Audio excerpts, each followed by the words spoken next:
Assalamualaikum warahmatullahi wabarakatuh. Alhamdulillahilladzi hadana li hada wa ma kunna linahtadiya laula an hadana Allah. Allahumma shalli ala sayyidina Muhammad wa ala ali sayyidina Muhammad. Amma ba'd. Yang terhormat Kepala SD Negeri 23 Likim Timur, yang saya hormati Bapak Ibu narasumber kita, Bapak Suhartono SPD dan Ibu Agustini SPD MPD. Yang kami hormati Bapak Ibu guru beserta staf SD Negeri 23 Likim Timur, yang alhamdulillah pada pagi hari ini dalam keadaan sehat walafiat. Alhamdulillah, puji syukur kita panjatkan kehadiran Allah Subhanahu wa taala yang telah melimpahkan rahmat, taufik dan hidayahnya sehingga pada pagi yang cerah ini kita bisa berkumpul, kita bisa bermuajahah dan bersilaturahmi dalam kegiatan yang insya Allah selalu mendapatkan keberkahan dari Allah Subhanahu wa taala dalam keadaan sehat walafiat. Salawat dan salam senantiasa selalu terlimpah curahkan kepada junjungan kita Nabi Agung, Nabi besar Muhammad sallallahu alaihi wasallam, keluarganya, sahabatnya, dan insya Allah kelak kita akan mendapatkan syafaat dari beliau di yaumil qiyamah. Bapak Ibu guru beserta staf SD Negeri 23 Likim Timur, alhamdulillah hari ini kita mengadakan pembahasan pembelajaran mendalam yang telah diikuti oleh guru kita yaitu Ibu Agustini dan Bapak Suhartono beberapa hari yang lalu. Acara pembahasan pembelajaran mendalam hari Jumat tanggal 26 September 2025 bertempat di Sekolah Dasar Negeri 23 Likim Timur dimulai. Acara yang pertama pembukaan, acara yang kedua sambutan dari Kepala SD Negeri 23 Likim Timur, acara yang ketiga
Yang saya hormati Bapak Ibu guru dan staf, pada hari ini syukur alhamdulillah kita masih diberi kesempatan kesehatan dalam rangka berkumpul di gedung SD 23 ini yang gunanya untuk menyatakan atau mengevaluasi atau memberitahukan pada waktu pelatihan tanggal 18 sampai tanggal 22, yaitu mengenai visi dan misi. Di sini saya sebagai ketua atau yang paling tua di SD kita ini, jadi ya di sini saya beritahukan kepada Bapak Ibu guru mengenai visi dan misi sekolah kita. Visi dan misi sekolah kita ini bukan berarti sama dengan sekolah-sekolah lain. Setiap SD itu lain ya visi dan misi. Jadi di sini bukan saya saja yang membuat atau merancang, tetapi kita semua.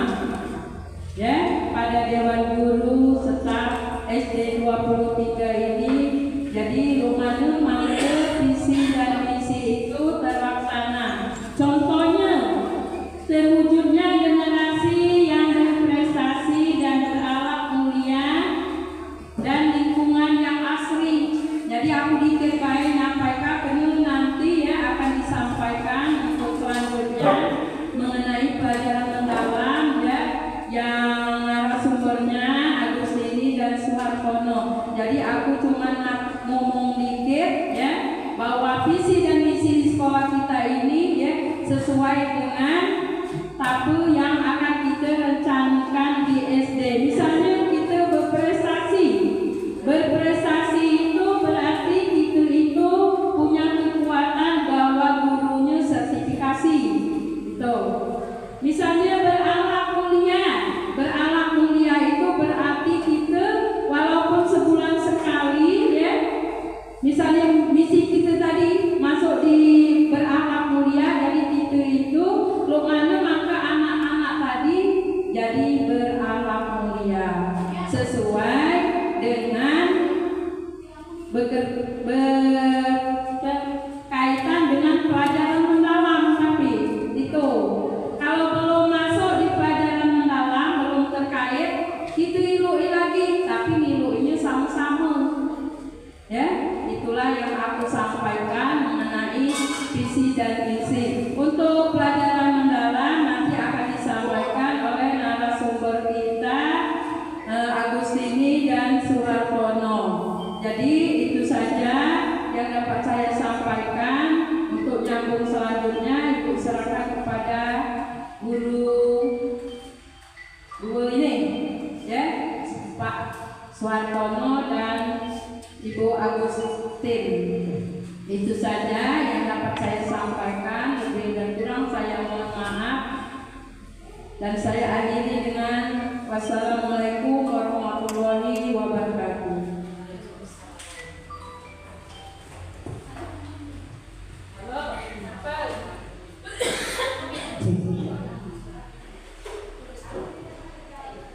Acara yang terakhir menutup untuk menutup kegiatan kita pada pagi hari ini, marilah kita mengucapkan Alhamdulillahirrahmanirrahim. Saya selaku pembawa acara mohon maaf atas segala hilaf dan salah, kepada Allah mohon ampun. Wallahu muwaffiq ila aqwamit thoriq. Wassalamualaikum warahmatullahi wabarakatuh. Bapak Ibu, kita coffee break 10 menit. Nanti dilanjutkan dengan pembahasan pembelajaran mendalam oleh narasumber kita. Silakan menikmati coffee break yang ada.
BPM.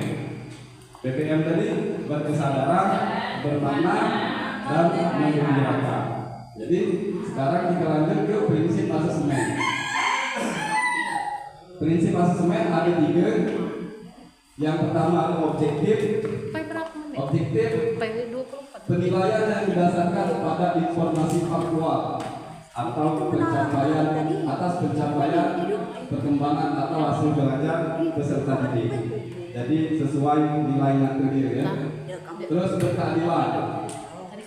Pendidik melakukan penilaian yang tidak bias oleh latar belakang, identitas atau kebutuhan khusus peserta didik. Misalnya kita ada siswa berkebutuhan khusus ya, di dalam belajar naik terus ya. Terus yang terakhir edukatif. Penilaian yang hasilnya digunakan sebagai umpan balik bagi pendidik, peserta didik, dan orang tua untuk meningkatkan proses pembelajaran dan hasil belajar. Edukatif di sini yang kami pahami, misalnya itu penilaian tadi lah B. Cuman kita jadikan bahan refleksi, bagaimana caranya strategi pembelajaran ke depannya budak kita ini pacak jadi apa permasalahannya. Lah ketemu identifikasi, kita rencanakan, kita terapkan, baru kita refleksi lagi. Terus lanjut.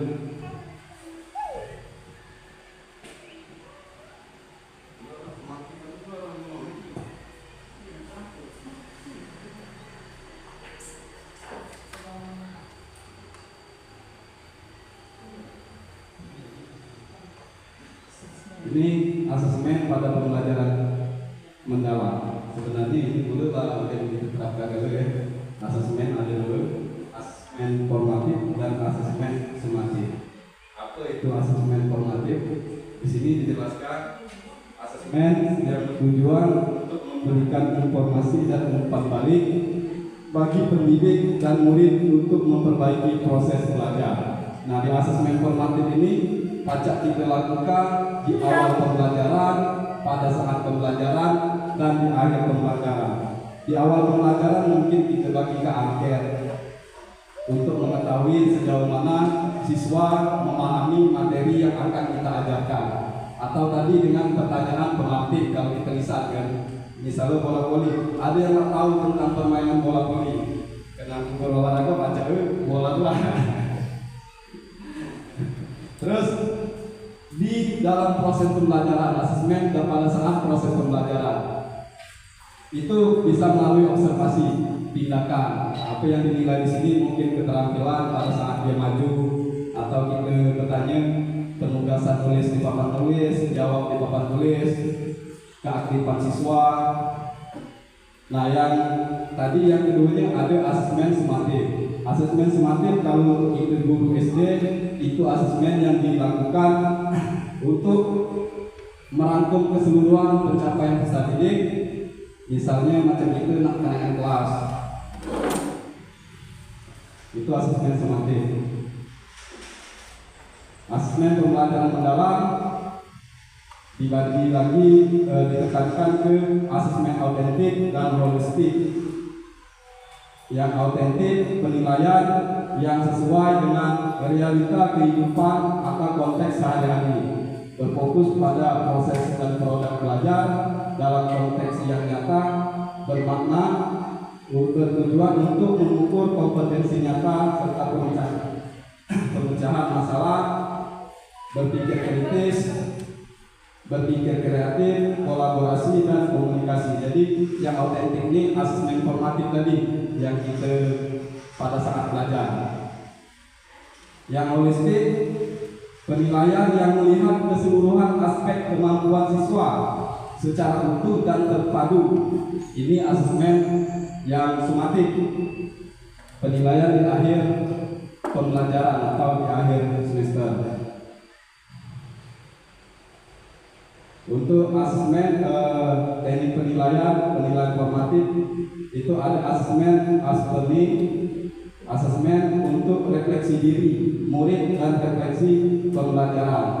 Bisa dilakukan melalui jurnal, tanya jawab.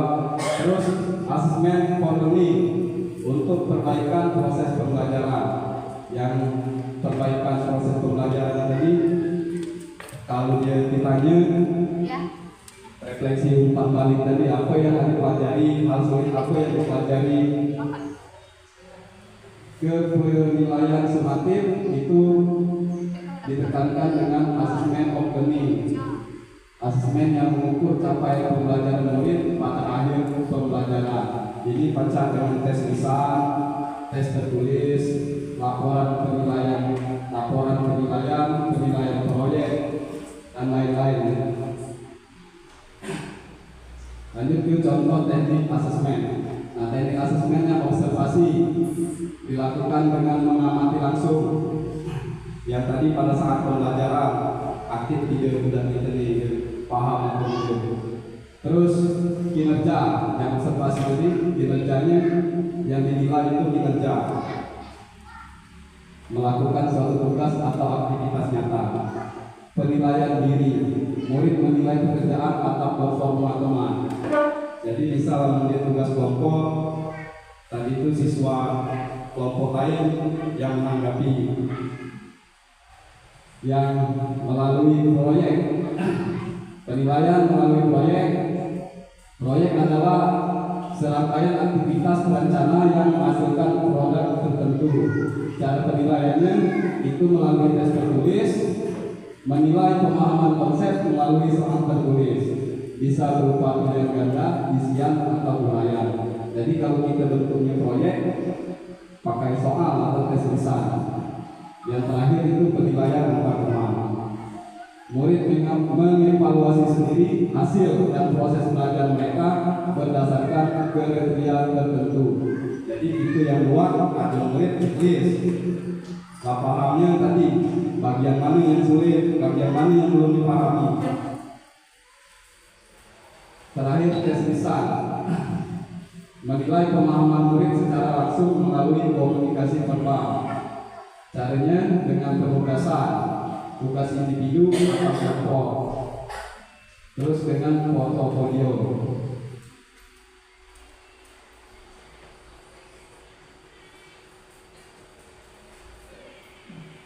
Ini teknik umpan balik. Kalau ke umpan balik ke siswa, ada klarifikasi, ajukan pertanyaan klarifikasi, misal jawabannya dan sandi mana dapat ini klarifikasinya. Terus berikan penilaian. Setelah diberikan penilaian, berikan perhatian, komentar jika ada hal yang kurang sesuai atau kurang lengkap dan menjadi perhatian kita. Misal jawabannya tadi kurang tepat, jawaban kamu lah bagus, cuma lebih bagus lagi ke depannya ke apa ya? Saran, berikan saran untuk pengembangan. Misalnya dia agak kurang gimana, kita saran supaya ke depannya lebih lagi. Yang terakhir apresiasi. Jadi apresiasi ini satu legal ya, apresiasi ini ya. Biasa murid itu legal. Pujian atau usaha yang dilakukan. Jadi budak itu lagi berpuji kan, kalau salah masih kita puji doang, ada uang lagi itu mempak itu jadi kan. Itu marah ya. Jadi kita legal ya. Jadi prinsip asesmen ini pada prinsip taksonomi Solo ya. Jadi di pembelajaran mendalam ini mencakup keseluruhan. Ada taksonomi Blok, taksonomi Solo, digabung jadi pengalaman belajar mendalam, merefleksi, mengaplikasi dan memahami. Deskripsinya yang merefleksi, memperluas dan menerapkan ide, mengaplikasi, menghubungkan ide-ide, merefleksi, mengingat kembali, belum memahami. Jadi yang belum memahami mampu belum tidak tadi ya, setelah kita belajar. Ini pengalaman belajar yang merefleksi, mengaplikasi dan memahami.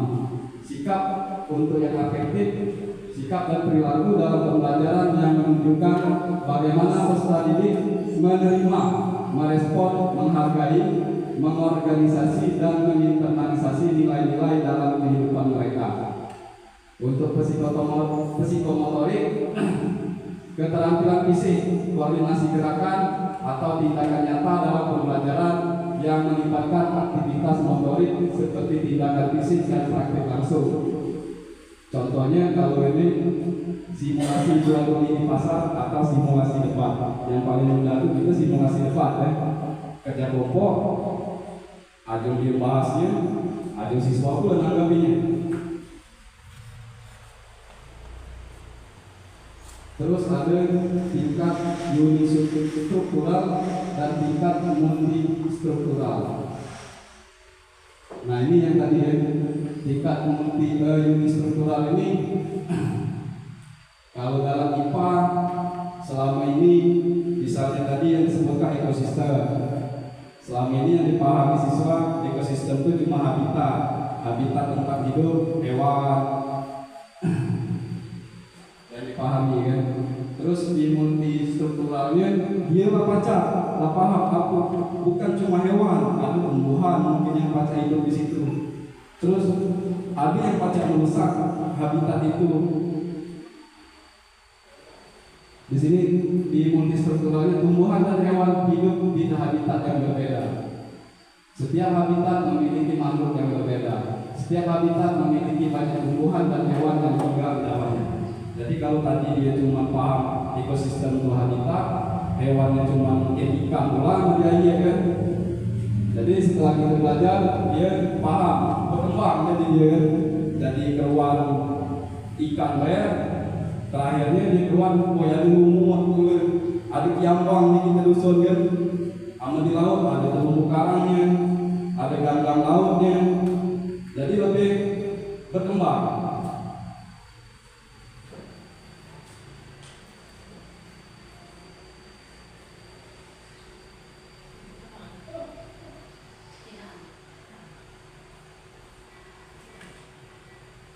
Ini tingkat relasional.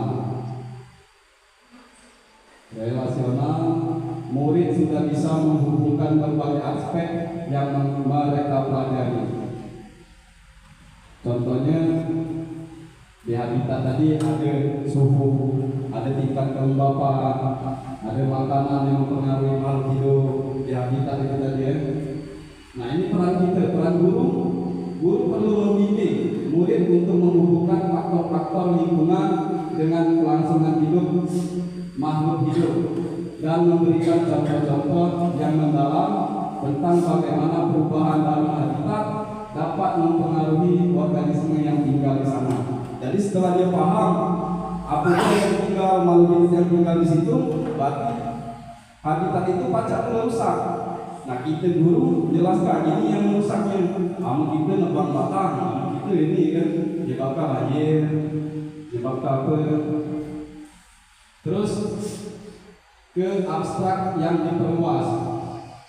Abstrak yang diperluas, contohnya kita harus lebih peduli dengan habitat karena perubahan lingkungan dalam mempengaruhi kelangsungan hidup makhluk hidup yang tinggal di sana. Jadi tadi dia paham apa yang rusak, yang lebih luasnya lagi dia paham berarti sadar kita pula harus jaga ekosistem itu. Kalau tadi buang sampah nyebabkan banjir, sama di sekolah itu dia sadar bahwa sekolah kita di kita kan.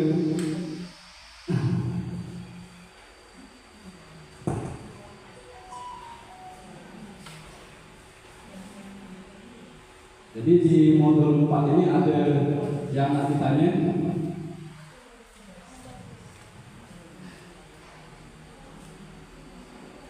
Ada? Boleh rekan-rekannya? Itu sama-sama belajar ya? Boleh?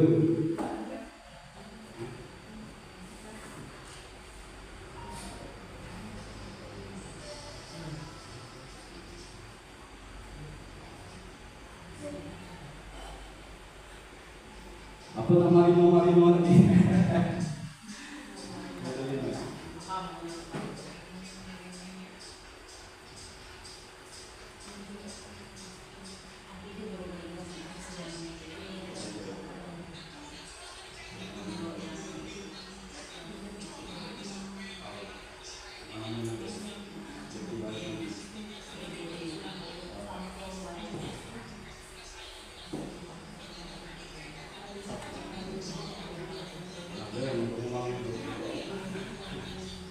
Jadi kalau dari yang misalnya kalau tadi prinsip pembelajaran, ini strategi perencanaan pembelajaran mendalam. Jadi RPP itu dulu ganti nama, jadi ganti baju namanya. Jadi perencanaan pembelajaran mendalam. Ini RPP, jadi perencanaan pembelajaran mendalam. Kalau kurikulum merdeka modul ada. Terus kalau profil Pancasilanya ada 67 lagi ya. Profil kelulusan. Nah ini jadi tambah jadi 8 profil kelulusan. Kalau RPP ganti ke PPM, strategi perencanaan pembelajaran mendalam. Ini strategi implementasi pembelajaran mendalam.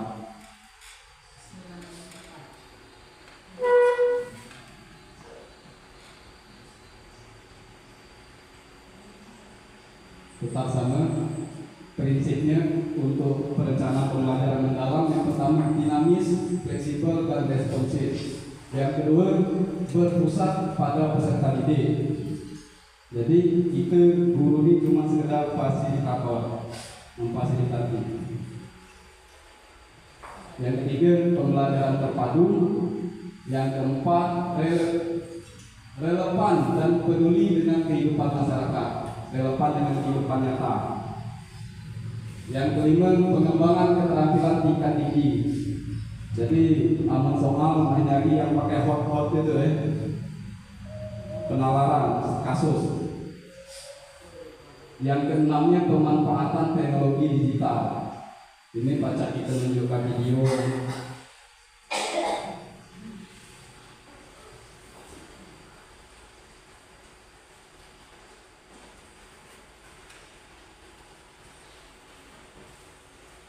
Ini tahapan perencanaan pembelajaran mendalam. Yang pertama itu identifikasi. Langkahnya mengidentifikasi kesiapan murid, memahami karakteristik materi pelajaran, menentukan dimensi profil lulusan. Nah, dimensi profil lulusan ini sama kayak yang dulu. Tidak nak dicentang dulu, misalnya ayatku pelajaran bola voli. Nak dicentang kebutuhan 8 itu nak dicentang dulu. Yang mana poin yang nak kita ambil dia, misalnya kolaborasi, terus inovatif, ketuhanan yang Maha Esa. Yang kedua, desain pembelajaran, menentukan tujuan pembelajaran. Yang ketiga, menentukan kerangka pembelajaran, praktis, pedagogis, kemitraan pembelajaran, lingkungan pembelajaran, pemanfaatan belajar digital. Nah, kerangka pembelajaran ini praktis pedagogis ini cara kita ya, cara guru menyampaikan materi. Misalnya kalau ayahku bahasa Indonesia ini nak buat kelompok diskusi. Caranya misalnya pakai problem based learning, berbasis masalah, memecahkan masalah, ngangkat isu-isu sosial yang ada di kehidupan lingkungan sekolah. Kemitraan pembelajaran ini melibatkan satu gaya, murid dengan murid, guru dengan lintas mapel, atau tokoh masyarakat yang ada di lingkungan sekolah. Pemanfaatan digital itu tadi dengan misalnya kita nampilkan macam ini, pemanfaatan digital. Yang ketiga, pengalaman belajar, merancang pembelajaran dengan prinsip berkesadaran, bermakna, dan menggembirakan. Yang ketiga, mendeskripsikan pengalaman belajar, memahami, mengaplikasi, dan merefleksi. Yang terakhir itu tetap sama asesmen awal pembelajaran, proses pembelajaran, dan akhir pembelajaran.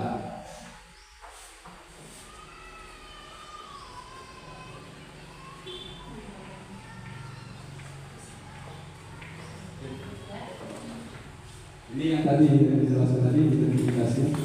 Ini mengidentifikasi kesiapan murid, analisis pengetahuan awal. Contoh kalau misal murid kelas 1 belum baca hitung 50, kita nyiapkan pembelajarannya lah 60 sampai 100 kan? Kan tidak sesuai dengan karakteristik siswa atau kemampuan siswa. Berarti kita perlu nyiapkan pembelajaran yang 1 sampai 5 ya tahap awalnya. Observasi dan refleksi. mengamati bagaimana murid merespon pertanyaan terbuka, tantangan berpikir kritis, atau tugas eksploratif. Yang ketiga, inventarisasi gaya belajar dan minat. Gunakan angket atau wawancara singkat untuk mengetahui gaya belajar dan minat guru. Yang keempat, analisis keterampilan berpikir tingkat tinggi (HOT). Yang kelima, konteks sosial dan emosional. Lanjut.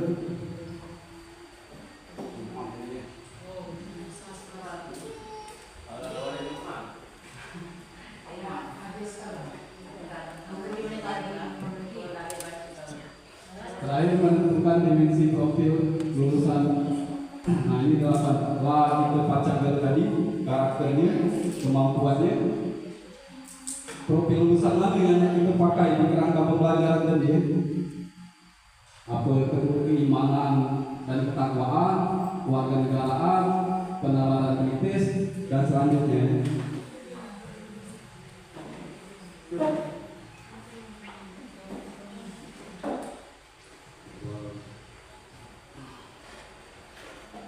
Ini selain pembelajaran, menentukan tujuan pembelajaran.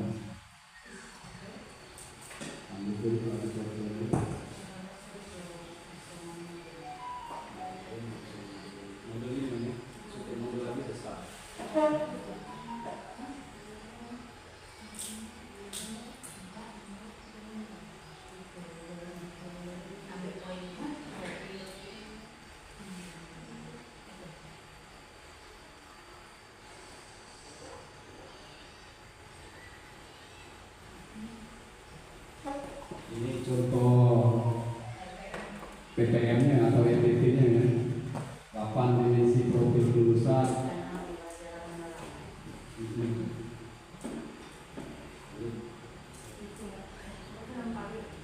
Ini ada praktik pedagogisnya.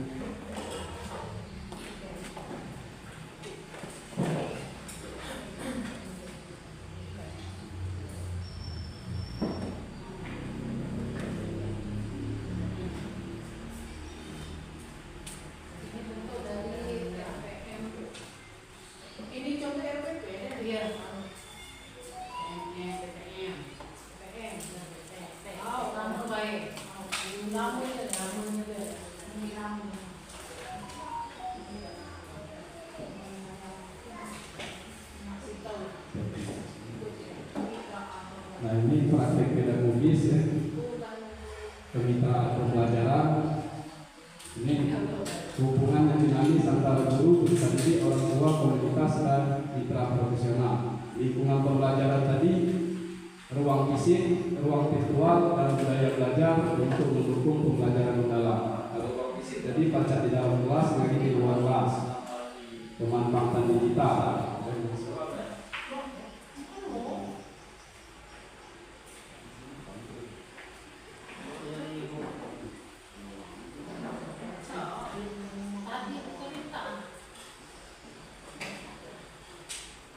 Ini nilai memuliakan dalam pembelajaran mendalam. Ini cara mewujudkannya: menghormati perbedaan, memberi ruang partisipasi aktif, membangun relasi yang hangat dan bermakna, mendorong siswa menyadari dan mengembangkan potensi terbaiknya, menggunakan bahasa verbal dan non-verbal baik, benar, dan sesuai. Singkat kata, nilai memuliakan menjadi fondasi untuk menciptakan lingkungan belajar yang kondusif.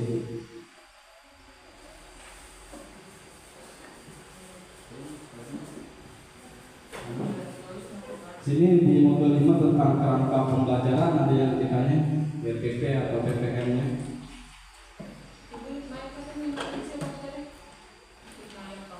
Prinsip pembelajaran mendalam.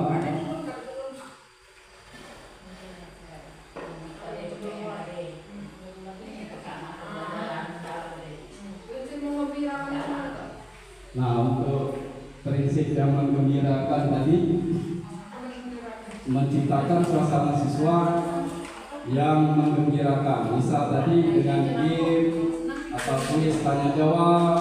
Jadi siswa tuh tidak merasa tertekan, tidak jenuh, dia merasa bersemangat. Atau tuh kelompok tadi buat tugas kelompok.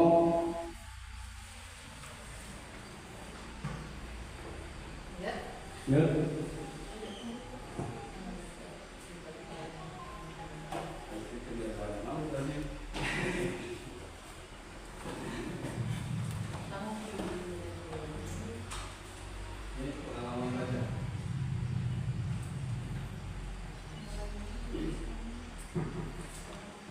Jadi tadi masih nyambung ke pengalaman belajar. Ini ada main-mainnya pembelajaran mendalam, memahami, mengaplikasi dan merefleksi. Jadi di situ ada syarat yang tidak terputus, terhubung terus. Kita memahami, terus kita mengaplikasi, terus kita merefleksi. Setelah kita merefleksi, balik lagi ke memahami, terus berkelanjutan. Jadi pembelajaran itu tidak terputus. Apalagi.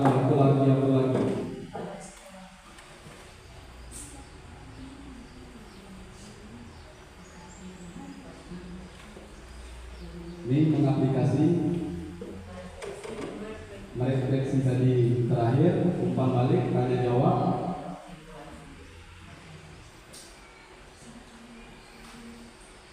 Ini asesmen. Ini dimulai dari menganalisis capaian pembelajaran.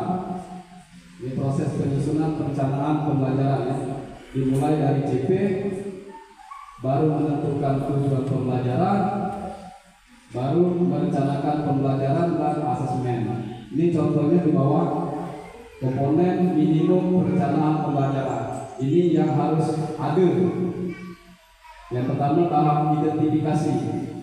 Dimensi profil lulusan apa yang nanti kita dapat sandi materi ini dari PPM itu. Tujuan pembelajarannya apa? Desain pembelajaran. Di situ dituliskan praktik pedagogis, model atau strategi atau metode pembelajaran apa yang kita pilih. Terus kemitraan pembelajaran, di situ opsi aman, baca guru lintas mapel, murid dengan murid. Pengalaman belajar yang tadi memahami, mengaplikasi dan merefleksi. Yang mengaplikasinya kegiatan yang mengkondisikan. Yalah tadi tugas kelompok atau dia keluar melihat objek langsung. Kalau kelas 1 mungkin ada mengenal lingkungan sekitar tadi ya. Terus merefleksi, mengevaluasi dan memaknai proses serta hasil asesmen pembelajaran, teknik asesmen penilaian apa yang nanti kita pakai, tertulis, observasi, proyek. Lanjut.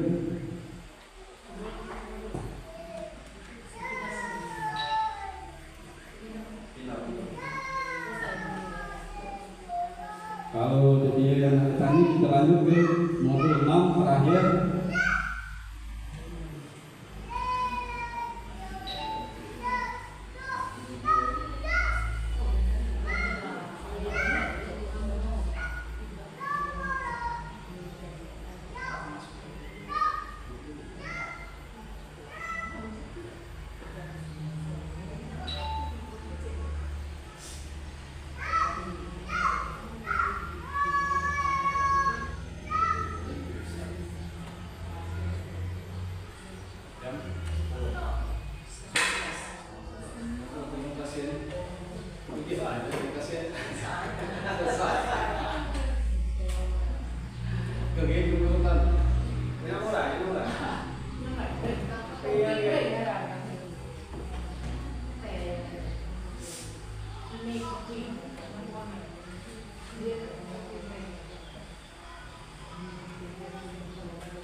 Di modul 6 ada dikit cerita ya. Contoh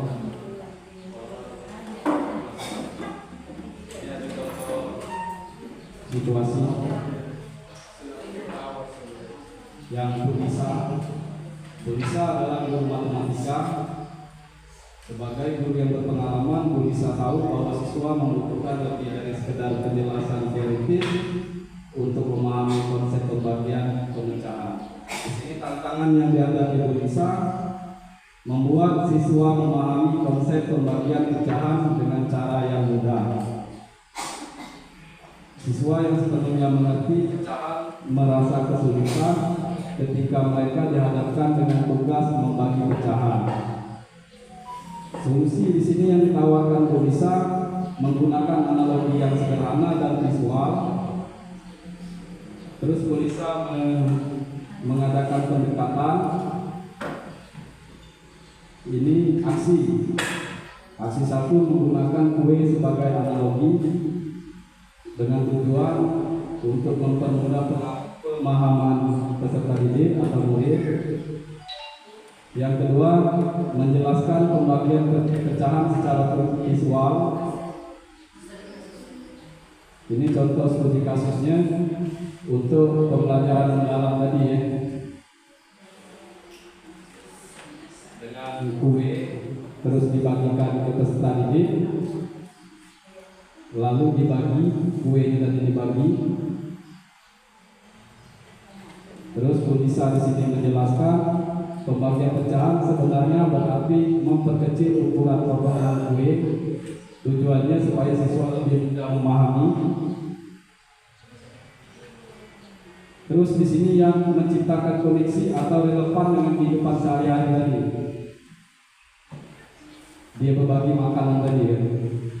Itu sesuai dengan kehidupan nyata atau relevansi dengan peserta didik. Ini dampak pembelajarannya. Pendekatan menggunakan sebuah kue terbukti efektif.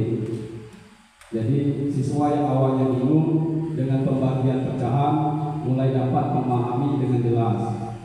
Jadi ini cuma nulis di papan tulis 10 bagi 5 dulu.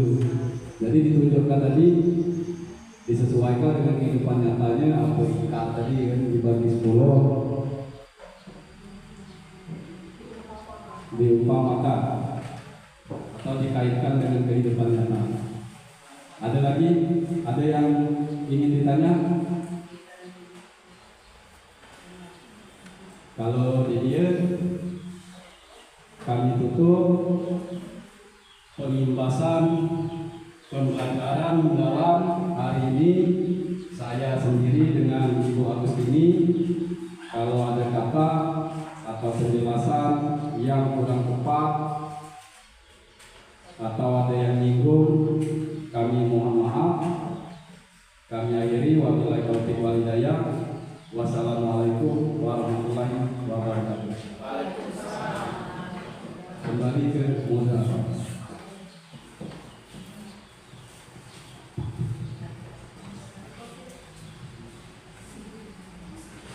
Alhamdulillah, kegiatan pengimbasan pembelajaran mendalam kita hari ini selesai berjalan dengan lancar tanpa ada kendala dan hambatan. Insya Allah sudah bisa dipahami semua oleh Bapak Ibu Guru SD Negeri 2 Tanjung Timur. Nanti untuk implementasinya di kelas kita masing-masing, kita bisa sharing dan saling isi, saling tukar pendapat dan belajar lebih mendalam lagi itu dengan kedua narasumber kita. Baiklah, untuk menutup kegiatan kita pada siang hari ini, marilah kita